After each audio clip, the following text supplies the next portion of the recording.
आपके घर में टाइल्स लगाने वाला, पत्थर काटने वाला या वेल्डिंग का काम करने वाला अब सिर्फ कोई मामूली मजदूर ही नहीं, आतंकवादी नेटवर्क का हिस्सा भी हो सकता है। उत्तर प्रदेश के सहारनपुर और उत्तराखंड से सामने आए ताजे मामले इस बात की साक्षी बन रहे हैं। एटीएस और एसटीएफ के जॉइंट ऑपरेशन में जिस आतंकी नेटवर्क का खुलासा हुआ है, उसमें पकड़े गए आरोपी पंजाब और देहरादून में मजदूरी का काम करते थे।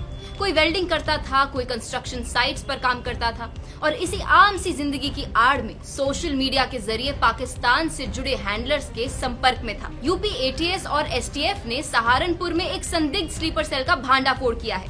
पुलिस के मुताबिक ये नेटवर्क पाकिस्तान की आईएसआई और पाकिस्तानी गैंगस्टर शहजाद भट्टी से जुड़ा हुआ बताया जा रहा है। इस ऑपरेशन में सहारनपुर, मुजफ्फरनगर और हरिद्वार से जुड़े कई लोगों को गिरफ्तार किया गया है। इनमें महकाब, शाहरुख, गगनदीप उर्फ गुरी सिंह और हरिद्वार से मुशर्रफ शामिल बताए जा रहे हैं। एटीएस का दावा है कि ये लोग सोशल मीडिया प्लेटफॉर्म्स और एनक्रिप्टेड कम्युनिकेशन एप्स के जरिए युवाओं को रेडिकलाइज करने यानी मौलिक परिवर्तनवाद करने और टेरर मॉड्यूल से जोड़ने की कोशिश कर रहे थे। इनका काम सिर्फ ऑनलाइन चैटिंग तक सीमित नहीं था। इन्वेस्टिगेटर्स के मुताबिक इनसे सेंसिटिव लोकेशंस, हॉस्पिटल्स और दूसरे इंपॉर्टेंट साइट्स की जानकारी जुटाने की बात भी सामने आई है। और सबसे खतरनाक बात ये है कि ये लोग किसी जंगल या बॉर्डर एरिया में नहीं छिपे थे। ये हमारे बीच शहरों में आम आदमी की जिंदगी जी रहे थे, काम कर रहे थे, लोगों के घरों में आ जा रहे थे। यानी टेरर नेटवर्क का चेहरा अब वैसा नहीं रहा जैसा फिल्मों में दिखाया जाता है। अब रेडिकलाइजेशन बंदूक से पहले मोबाइल फोन से शुरू होता है। रिक्रूटमेंट किसी कैंप में नहीं, इंस्टाग्राम, टेलीग्राम, डिस्कॉर्ड और वीडियो कॉल्स पर हो रहा है। और यही पैटर्न पिछले कुछ महीनों में बार बार सामने आया है। कुछ महीनों पहले ही सहारनपुर का एक BDS student ISIS linked online module से जुड़े आरोपों में पकड़ा गया था।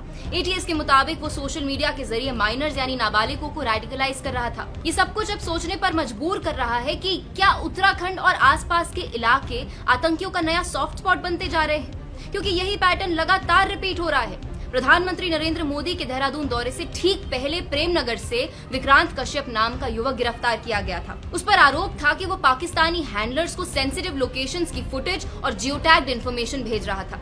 एसटीएफ के मुताबिक उसके लिंक्स पाकिस्तान बेस्ड हैंडलर्स और आईएसआई लिंक्ड नेटवर्क से जुड़े हुए थे। उसके पास से इलीगल पिस्टल और कार्ट्रिजेस भी बरामद किए गए थे। और अब राष्ट्रीय अध्यक्ष नितिन नवीन के उत्तराखंड दौरे से पहले फिर ऐसे मामले सामने आने लगे हैं। हाल ही में हरिद्वार से भी एक अध्यापिका को हिरासत में लिया गया, जिसके Pakistani linked money laundering network से जुड़े होने की जांच चल रही है।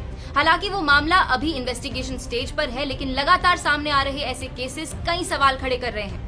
सबसे बड़ा सवाल यही है कि आखिर इतनी तेजी से युवाओं को टारगेट कैसे किया जा रहा है। आज का रेडिकलाइजेशन पहले जैसा नहीं रहा।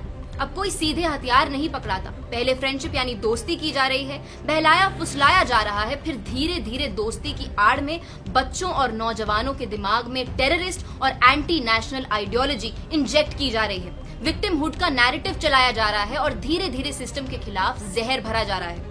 एटीएस और एसटीएफ लगातार यही कह रहे हैं कि सोशल मीडिया अब टेरर रिक्रूटमेंट का सबसे बड़ा टूल बन चुका है और शायद यही इस पूरी कहानी का सबसे डरावना हिस्सा है। क्योंकि जैसा कि ब्रिगेडियर रुद्र प्रताप ने कहा था, दुश्मन सिर्फ बॉर्डर के उस पार नहीं होता, घर के अंदर भी होता है। आपके शहर में, आपकी कॉलोनी में या शायद आपके घर में काम करने वाले किसी आम आदमी के चेहरे के पीछे। और इसलिए ये सिर्फ एक रेगुलर खबर नहीं है, ये एक वार्निंग है, एक रिमाइंडर है कि देश के खिलाफ जंग अब सिर्फ सीमा पर नहीं लड़ी जा रही।